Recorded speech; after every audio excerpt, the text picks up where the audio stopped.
Alrighty. October is actually, I think I want to raise this. Okay, is that good? Right. It's better? I'm taller than what I think. All right. Dyslexia Month, Awareness Month is in October, so yay. Tonight, I'm reading from my poetry memoir, In Progress, The Miseducation of a Dyslexic Girl, which is about my experiences growing up with dyslexia and not knowing it. Dyslexia means that you process information differently. Your brain is wired differently. You struggle greatly and unexpectedly with learning to read and write. But if you're dyslexic, you might be a kinetic, hands-on learner. You can be extraordinary at visualizing things, seeing things in three-dimensional ways, at locating patterns, at finding interconnections between ideas, and seeing the big picture long before everyone else. When I was in my early 30s, when I was finishing grad school, I found out I had dyslexia, and later dyscalculia too. Those discoveries changed my life.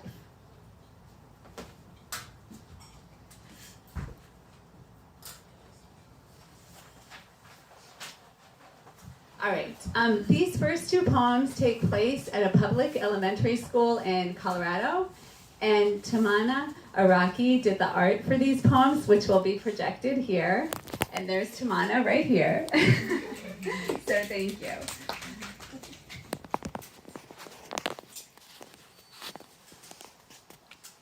Criminals. She arrives from nowhere to gather all the criminals, the lefties, together. We are led away, stealing glances at each other, at third graders, sitting in a circle we leave behind. The normals look at us suspiciously. Where are they going? Actually, we have no idea. Blindly, we follow orders. Blindly, we are marched to the gulag, the library, in silent, straight lines. At round tables we sit. We have been separated for a purpose that has yet to be revealed. I have the impulse to attempt an escape as the commander asks me to write something. We pick up our pencils. My thumb steadies the side. My index and middle fingers are on top to direct. My ring finger and pinky are below. As I write, my left hand scoops underneath so I don't smear the traffic of words. I'm reaching. How can it feel so clear inside me, but outside the words turn to sand? It's maddening. The commander makes her rounds. We're under surveillance.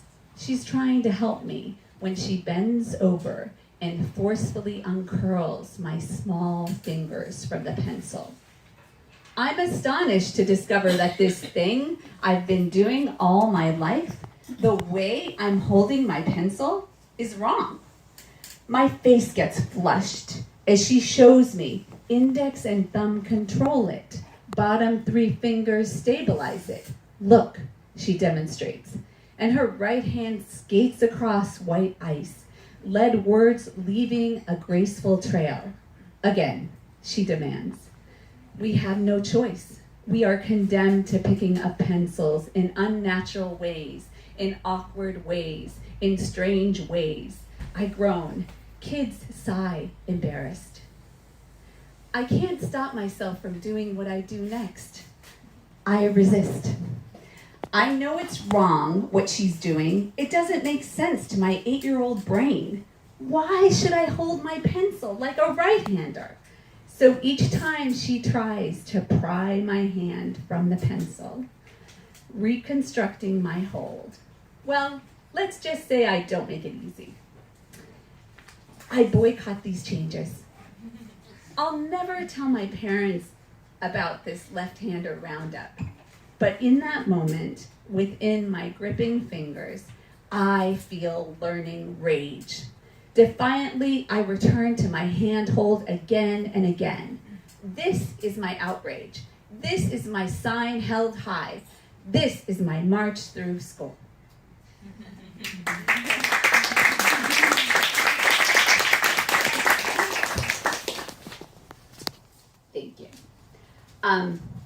This next poem is, and slide change, Renee. Okay, this next poem is called Light. And it's also in a Colorado public school. We walk to a trailer outside, overcrowding, science. I struggle to grasp simple concepts: gamma rays, X-rays, radio waves, microwaves, ultraviolet waves. It's okay. I know I'm not good at it. But weirdly, I'm drawn to the mastery of science. The mystery of science, that is. The teacher explains that we can direct white light, electromagnetic waves, at an angle, through the air, through the space between us, through a triangular glass, and suddenly we have the power to bend the light, refract it, and bend it again. Bright sunlight spills in through the windows. Glass prisms say, "Excuse me," disrupting lines of light. The light lets go of the glass, trapezes through the air, and I catch my breath. I can see them. Shimmering Pollyanna rainbows, poppy red, sunflower yellow, caterpillar green, and African violets. Lines of color melting into each other, separate but joined. My fourth grade eyes are surprised that we've created something I've seen after summer lightning, after daytime downpours, after rain pounding on the car roof, after sun rays sweeping across the lawn, when I raise my eyes to endless Colorado skies, when I see a blessed backbend of colors, light intersecting thousands of raindrops. I step down the metal trailer stairs, from darkness into light, bursting. I am bent. I am light refracted light. I am a prism.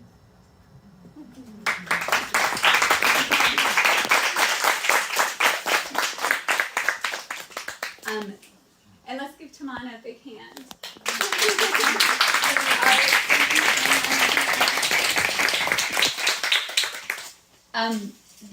For this particular poem, I was thinking about what did we learn from our moms growing up?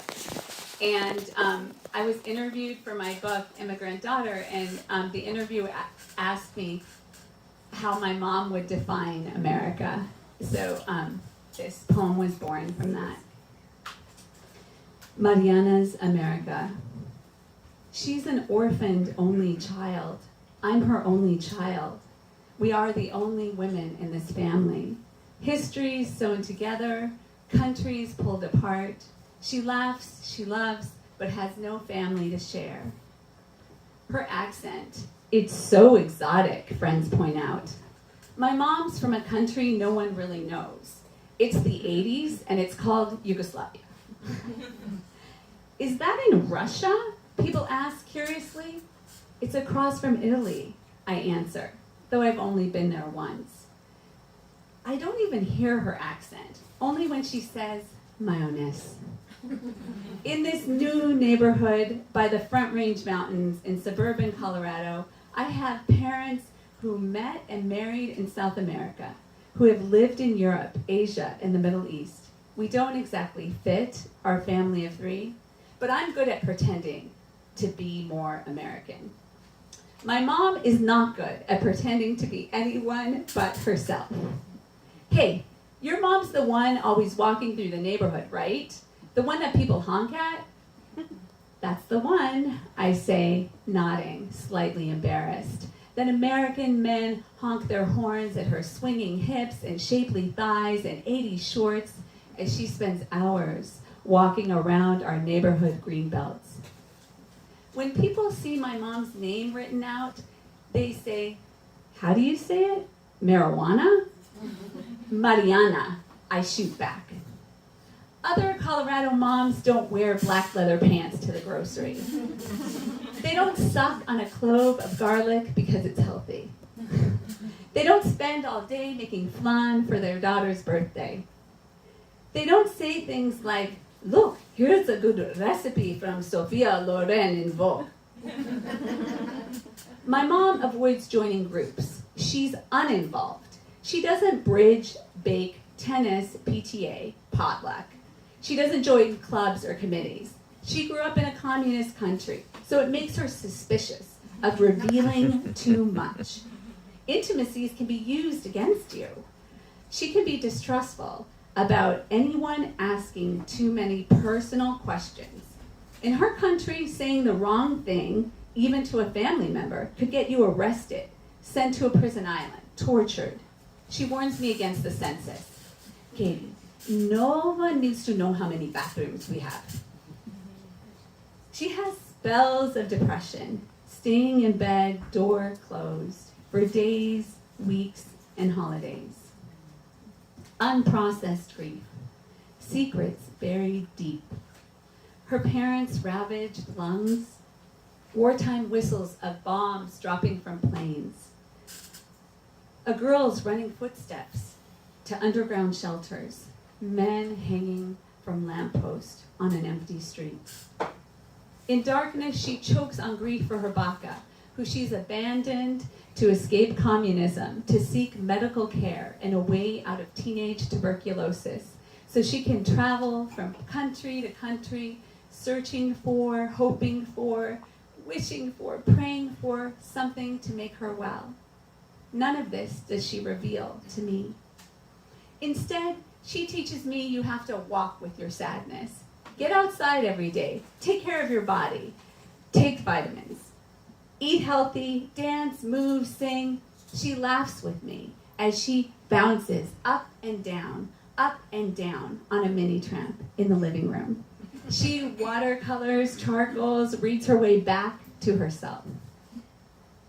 There are mornings when no matter how she feels, my mom marches up the hill with her brimmed cap pulled low and pink leg warmers bunched over her ankles and sneakers. In a carpeted basement rec room, frizzy-haired Marcia leads a group of women in bright-colored leotards and glossy tights and terry cloth shorts. Knees up, she yells, heels to butt.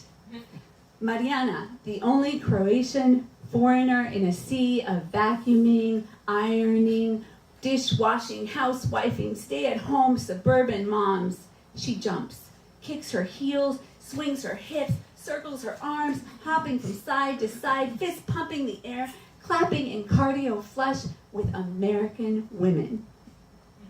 Nikes pounding to Pat Benatar. You're a real tough cookie with a long history of breaking little hearts like the one in me. Mariana shouts with the other women, hit me with your best shot, fire away. My mom shows me that you have to keep learning bravely. In her 40s, she sits on the floor of a dance studio, slips on pink ballet slippers for the first time, doing something she has dreamed of, yearned, longed for all her life. When she stands in first position, heels together, heart pounding, about to embark on her first plie, tears of wonder spring to her eyes. She lifts her hand and places it tenderly on the wooden bar, her hand resting on America. We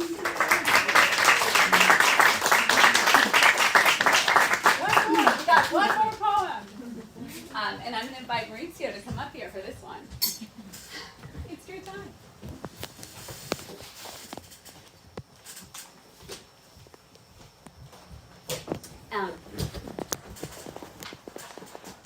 For this final poem, I'm joined by Maurizio Najt on the piano. And I'm just going to get set up here. Yeah. You good? Yeah. I feel like I'm going to scoot back a tiny bit here. And I know I'm hearing my put, so I'm sorry about that. Okay. Alrighty. This one starts off in middle school and ends in college. And it's called Ode to a Typewriter. Fingertips rest one more time. And it's called Ode to a Typewriter. Fingertips rest upon home row. 7th graders sit, back straight, in rows upon rows of desks, facing a brother's manual typewriter.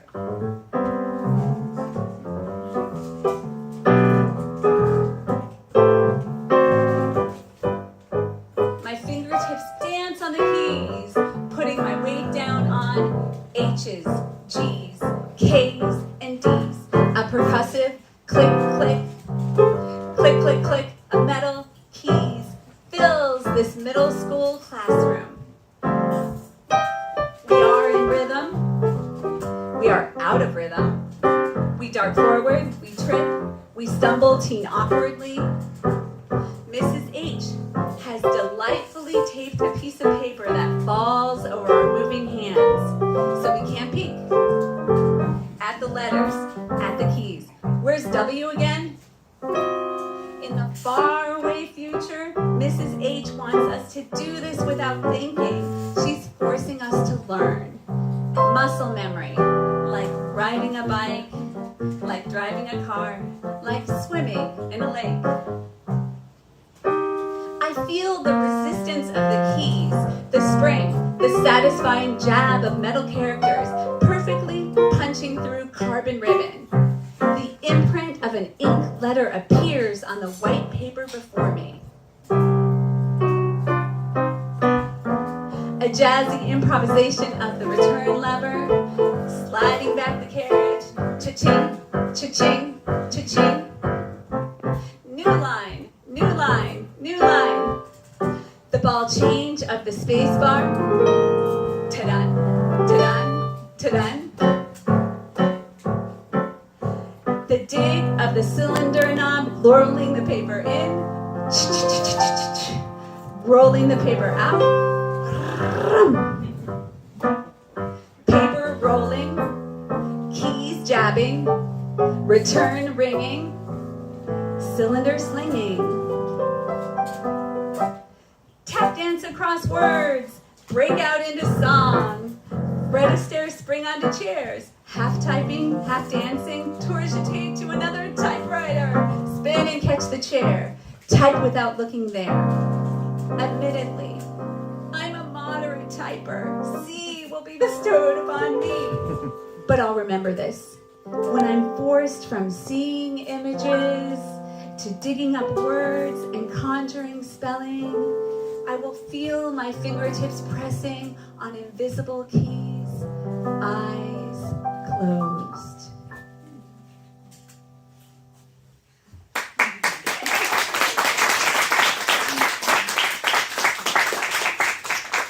In high school, I cannot for the life of me force footnotes to fit on the bottom of a page of a biology paper.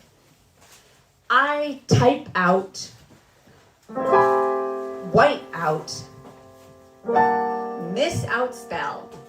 So often, crumpled papers encircle me. I cry over the keys, head dangling. I yell at myself, why can't you do this? What's wrong with you?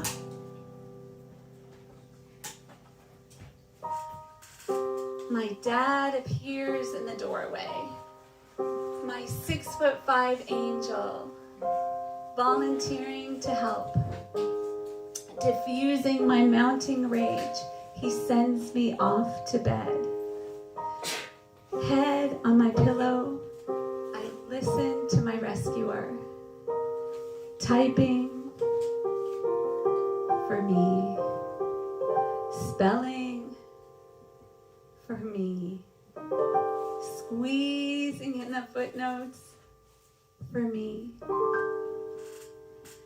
The even rhythm of keys traveling across paper until it's 2 a.m.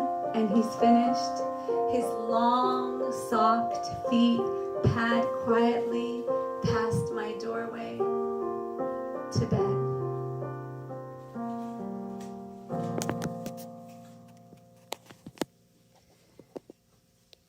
In my second attempt at college, I sit in a computer lab beneath fluorescent lights on the top floor of the Hunter College Library, writing a paper on Emily Dickinson. I've never owned a computer. No one in my family has. I can't figure out how to get to a blank screen, how to open a document, how to get started. How does this work? Oh, shit! I'm flushed when the lab assistant helps me navigate how to get to a place where there is blankness in front of me. Suddenly, the rows of students vanish, and I'm alone with a computer screen for the first time. We gaze at each other cautiously. I type up my scattered notes. Lines of poems flutter around me. You cannot fold a flood and put it in a drawer. I call Emily by her first name. Surely we know each other. Surely we can sit within the walls of this paper. She takes things that are far apart and holds them together. I recognize that. And I drop down and hit a world at every plunge. The movement, the sensation is something I feel in my own body. As I write, as I type, I hit something I've never hit before. First encounter. Words appear before me, brilliantly backlit. A blinking cursor. An underline waits for me. My fingertips type fast enough to capture the visions rushing through my head. I see my words and my words see me. When I write by hand, this never happens. But there, as I push in my black floppy disk, as pages print out, as I see the glow of emotion on the screen, I feel myself dropping down into meaning after meaning after meaning. I sit there, stunned. My lips tingle. I blink. I had no idea. Did you? Is this what writing feels like?